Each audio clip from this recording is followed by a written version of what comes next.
Saudaraku yang terkasih di dalam Tuhan Yesus Kristus, hidup ini bergerak dengan sangat cepat. Bahkan kadang kita tidak tahu apa yang sedang terjadi dengan kita. Nah, di tengah-tengah begitu banyak kesibukan kita, begitu banyak pikiran kita, dan dengan begitu banyak kepadatan di dalam semua aktivitas hidup kita, mari kita tenang sejenak. Kita berpikir dan kita merenungkan apa yang Tuhan mau kita kerjakan dan kita lakukan dalam hidup yang sementara ini. Saudara, dalam perenungan hari ini, mari kita membaca Matius 12 ayat 34.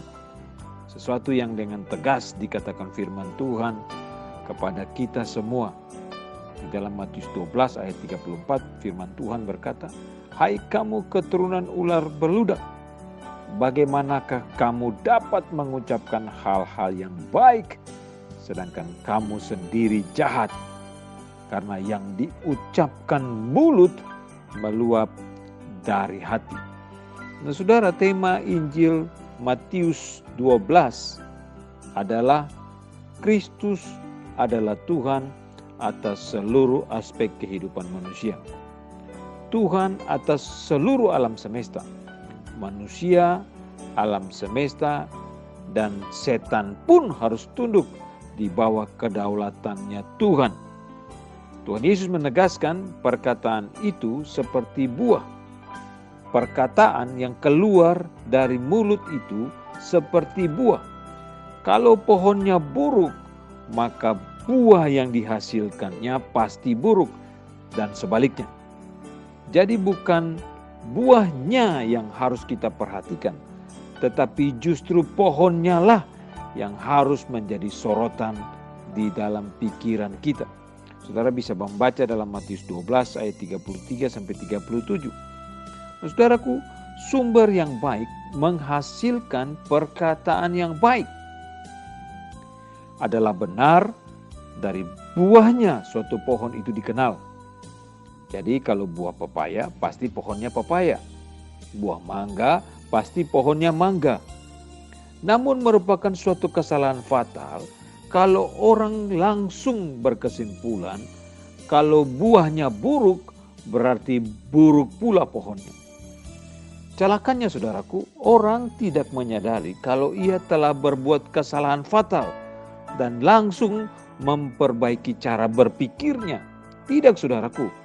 Ada orang justru berpikir untuk mengubah buahnya supaya pohonnya menjadi bagus. Orang masa kini berusaha sedemikian rupa merubah penampilan luarnya dengan kata-kata manis, dengan bertingkah laku sopan, supaya orang lain yang melihat mempunyai kesan baik terhadap dirinya. Saudaraku, apa yang dikatakan tadi itu adalah pola yang diajarkan oleh dunia. Orang lebih menyukai untuk berpenampilan baik, menunjukkan sopan santun yang muncul di depan, memoles mukanya dengan berbagai-bagai polesan yang mempercantik diri, mempergagah diri. Tetapi sebenarnya itu hanya sebuah topeng, saudaraku. Nah, Alkitab menegaskan hal yang sebaliknya. Alkitab mengatakan dari pohon barulah keluar buahnya, bukan sebaliknya, saudaraku. Adalah mustahil dengan merubah buahnya, maka pohonnya akan berubah. Tidak akan, saudaraku.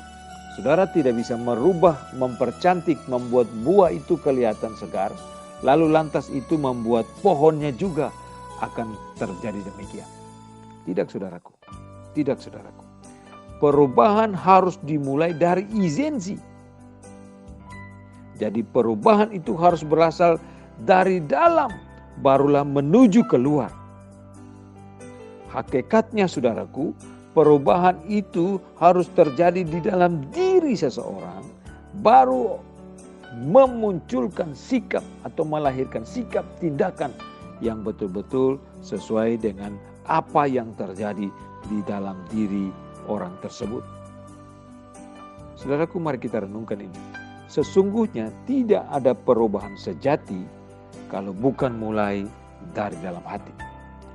Jika dimulai dari penampilan luar, itu namanya manipulasi, bukan perubahan sejati.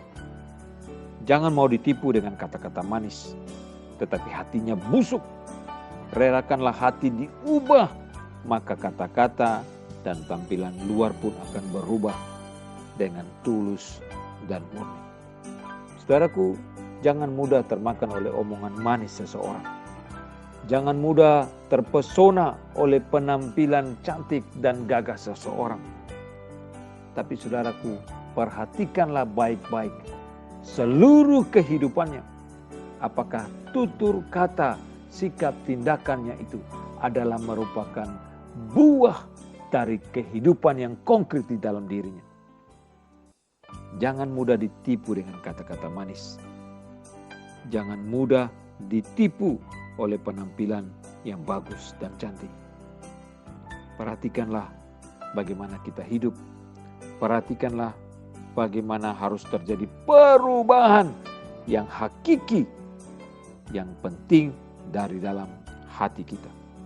Tuhan tolong kita supaya hati kita terpaut kepada Tuhan dan ada perubahan yang sungguh-sungguh di dalam hidup kita.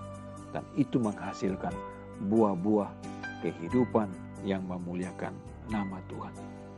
Terpujilah Tuhan dari kekal sampai kekal.